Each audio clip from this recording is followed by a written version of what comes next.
Ang yabi sang balay. Nadula ang yabi sang balay. Ginpangita ini ni Manong Juan. Sa idalom sang pulungkuan, nakita niya. Nalipay gid si Manong Juan. Hindi na siya magkabalaka. Ginsabit niya ini sa dingding. Ginsigurado niya nga hindi na ini madula.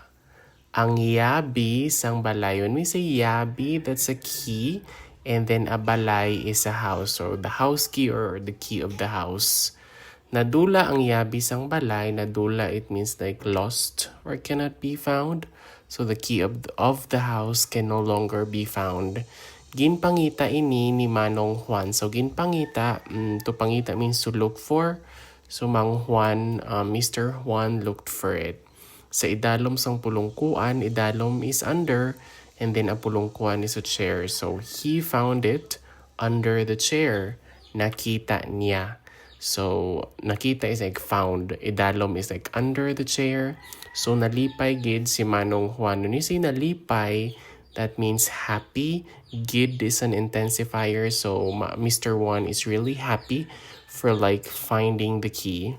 Hindi na siya magkabalaka. Magkabalaka means to like worry. So he will no longer worry. So hindi means no.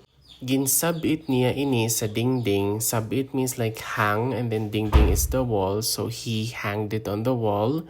Ginsigurado niya nga hindi na ini madula. Sigurado means like to make sure.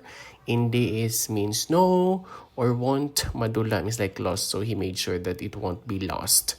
Ang yabi sang balay. Nadula ang yabi sang balay, ginpangita ini ni Manong Juan. Sa idalom sang pulungkuan, nakita niya. Nalipay gid si Manong Juan. Hindi na siya magkabalaka. Ginsabit niya ini sa dingding. Ginsigurado niya nga hindi na ini madula.